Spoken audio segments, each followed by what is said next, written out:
Hey, it's Brian again. Today we're doing a job out, cloudy day, out here in Oregon. What we got, our bees getting into this roof here. We're on the 3rd story. It's a little bit sketchy here, but we've got them going in kind of in this little corner. No idea how old they are. They say they're brand new. But we're gonna get started and see what we can do with them. When you have this shingle stuff, what you gotta do is you just gotta score it. So the bees are going to want to be right where they're going in, right there at the corner. So we're probably going to start cutting about here, give or take, and then go down to almost where your knee's at, and then cut back out. And so you're going to do like this. This would be your corner here. And you're going to cut out that whole square, basically. Okay. And honestly, the whole point of getting this stuff out of the way is just so that we don't bog down our saw with all the tar. I would gum up that stuff. If we were so inclined, we could cut straight through it with the saw. Before we do anything, we are always going to drill a hole to make sure we hit bees, because there's nothing worse than opening a big hole and seeing no bees, right? Yeah. Oh yeah. I would not. So we always like using this tip. It's going to drill right in the wood, piece of cake. And we're going to poke in right where we think the bees are at. Now make sure you puff them a little bit with the smoke before you do this, because if you guessed right and you're good at your job, then you're going to hit brood. So they're going to get a little grumpy on you if you don't smoke them first. So you want to poke your hole right about where you think they're at, right about there. I think. I didn't know it goes lower. I remember. I just guess and then. Yeah, but it's not like the other, so fair enough. Okay, so you want to take your drill bit, you want to poke it in there, and you want to feel around and see if you can feel any wax. Yep, nothing. So let's go to the left on that very small gap and see if we hit them there.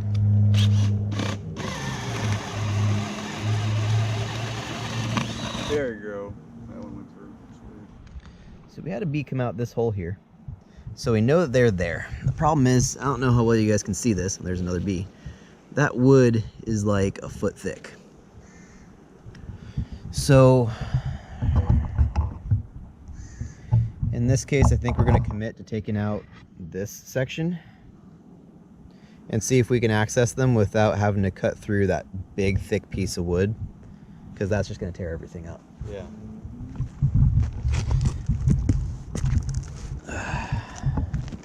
So how far over you want to go? I would take out that whole square just like we did, because we know we're in the right spot. Right here.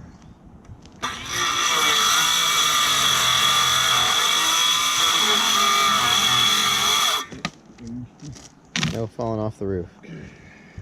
That's the only thing that matters. Unfortunately, I don't see anything in there. All right, get the whole thing up. I think it's on the corner because I don't see anything in there. I think it's on the other side. That didn't cut the best on that end, huh? No, it didn't. All right. Then we have it. I think it's hiding on the other side. So again, the perfect way to cut would be on the 2x4s. We missed. Yeah. It happens though. When you have tar and wood and everything, sometimes you just can't feel the studs.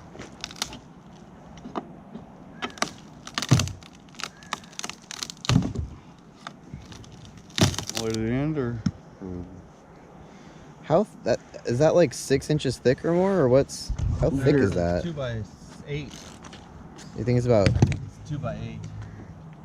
We're gonna be down. There's got to be a big cavity for them to like, right? Gotta be. So, if that wood is that thick, I'd imagine they're marching, because they're not going to want that little 1 inch by 1 inch section that's right there. Well, that's more than a 1 inch section. I mean, do you think it's more than like? I mean, It's probably mean- like that. I mean, I can't imagine they want only that much space. So here's what I'm thinking, because you didn't hit honeycomb. Right. What if they're going in there, and what if they're running down to like, you know, here? Because that space would make more sense, Right. and we didn't hit honeycomb. Well, yet. Right, but if we take out this piece here, because we have a stud break right here. Was that drillable? I mean, go for it. Oh yeah, it's drilled. Let's start poking holes till we hit honeycomb. So we don't want to cut right there in that hole, because that's where the honeycomb is. Right. So we're going to keep on working our way down until we either hit a stud or no more honeycomb. and then we'll cut out from that circle. Are we gonna cut this thing in half? Yeah, basically. You want to use that gap to look in there or what? No, you just need to get that wood up. That's all that matters. Don't worry about anything else but getting that piece of wood up. Want the bigger one? Might be a little. Yeah. You're going to be grabbing bees, so you want to be careful. Okay. I mean, you should be mostly bee-proof with the gloves, but... Oh, well, I see something in there. Yep, it's right halfway down the board. It's attached. Look at that. Woo! That's the money shot. That's relatively new, isn't it? Because it's still Yeah. pretty clear. Yeah. Yeah, but it goes a ways. All right, now set that down right next to the bees real quick. Anywhere? Just right there real quick, because we got to get our pictures, right? Remember how I said before, after, and contract pictures? Yes, sir. You're going to try and get these honeycombs out one piece at a time. So you want to take your, before you grab anything, take your hive tool. Do you have a hive tool there? Can't wander off. Careful with the smoke. Take the hive tool, it's going to be smaller and you'll be able to fit a little better here. Slide it down. No, here, just take this.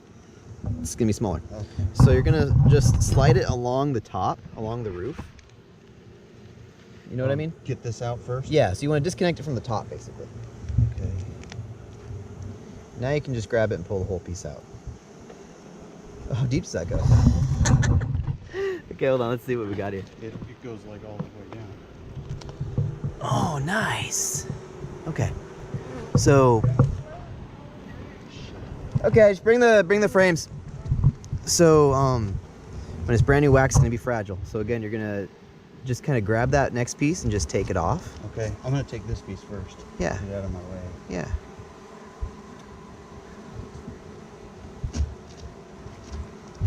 And if you're gonna drop it, don't be afraid to grab it. You know what I mean? Yeah. So you want to shake all those bees off. Shake them off. No, shake it. Now put that in the bucket.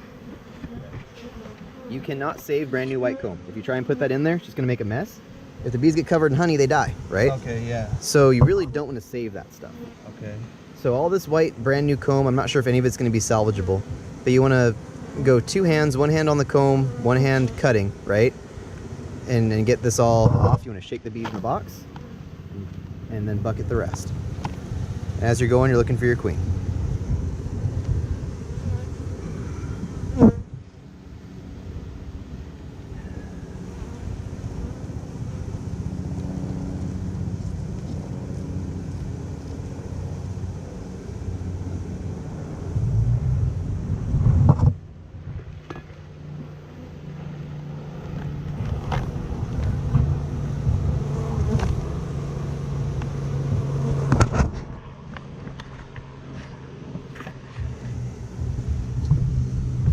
So, just to catch you up here, Matt, the hole here goes all the way down to the floor.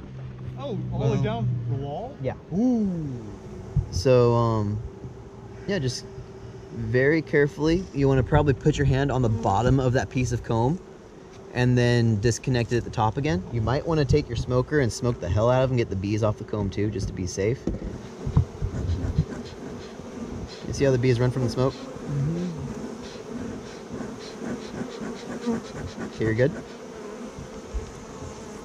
So now when the bees, or so now if you drop it, there shouldn't be hardly any bees on it. You know what I mean? Yeah.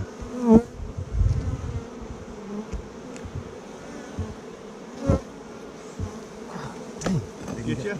Yeah. They're probably pretty mad anyway if you're taking their shit, I would assume. You definitely got a couple grumpy ones.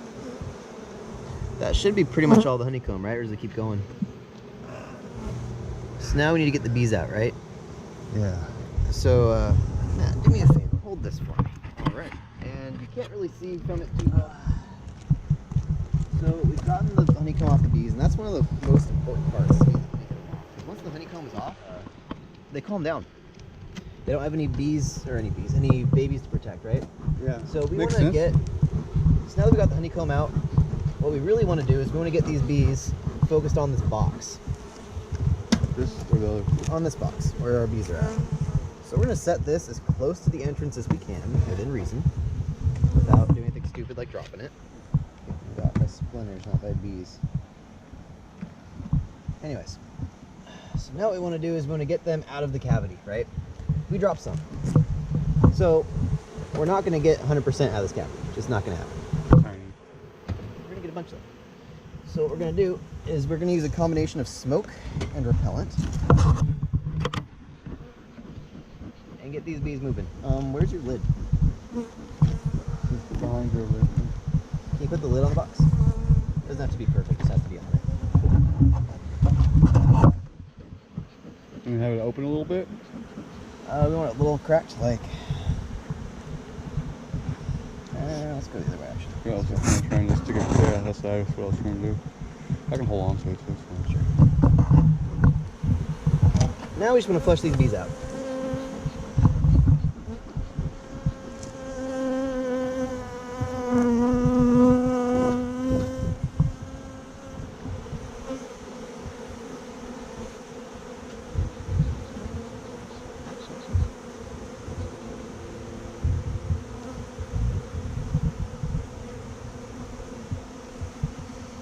Feel like a chunk of honeycomb in there or anything?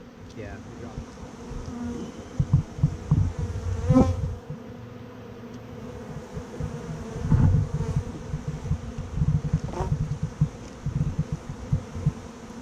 You see how all the bees are starting to land on the box? Yeah. It's not perfect. If we had some good brood to put in there, that'd help a bunch.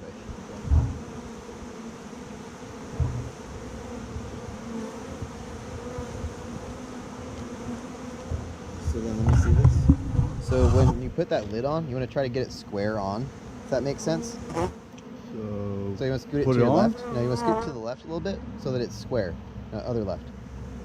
This way, towards me. wait. Yeah, like that. And then push it forward. So you want just crack, just like that. You want them to have a nice little confined entrance to get into and out of. Give them too much room to fly out of it.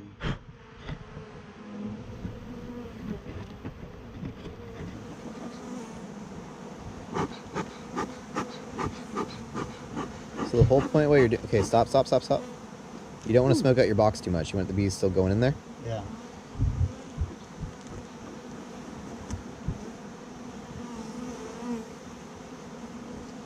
And it's like I said, Matt, we're trying to do tug of war, right? So we're trying to make sure that they have nowhere to land but in the box. Mm-hmm.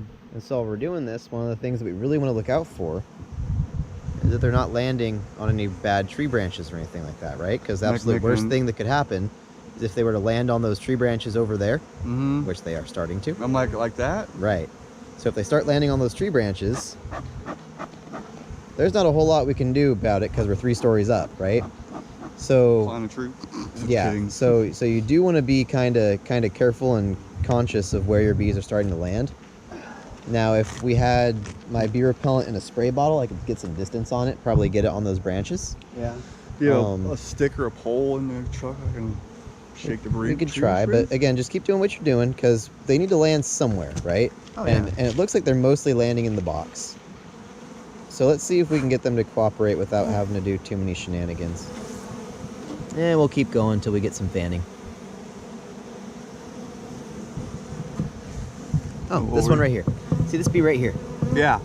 She has her butt in the air and she's Fanning buzzing. your leg. Yeah. So She's doing I what? think she knows where the queen is. Yeah, well, not necessarily. So what's up with that then? She's doing what's called fanning, and Uh-huh. what fanning is it's a come here pheromone, right? It has nothing to do with where the queen is. Although if the queen is there, they are more likely to decide to go there. Okay. But the whole colony will get together and they'll all start fanning like that. They'll all try to call everyone to go there. Mm-hmm. And if the queen's not in the box, she will march in. Okay. Granted, if she's at the bottom there and she's stuck or something, she's not going to make it. Yeah. But they will fan without having the queen in there. And you can see the queen's good, but if the whole ball marches into the box, usually that's good enough. It's pretty obvious when the queen's out, huh? It's not necessarily. You can sometimes miss her. They're a bigger. No. They got a bigger butt, right? She is, but it's like seeing a bee in a box full of bees. Oh yeah. Okay. Gotcha.